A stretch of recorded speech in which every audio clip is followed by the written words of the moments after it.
می‌فرماید که من یاری کردم، من یاری کردم، دل به قراری کردم. یاران این زمانه مثل گل انارن، از دور جلوه دارن، نزدیک بوی ندارن. یعنی فایده ای ندارد. یاری اصلی اون است، به اون باید یاری کرد. به اون یاری که کردی یا بدان که تو هیچ غمی نمیخوری، هیچ غمی نمیخوری.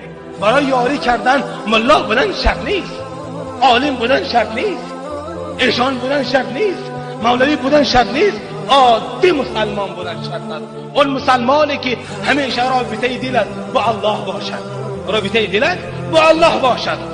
در زمان حضرت مولانا الیاس رحمت الله علیه یک مرد مسلمانی بود، مرد عادی بود، مسلمان بود، شیخ بود، مستفید بود، اما این شخص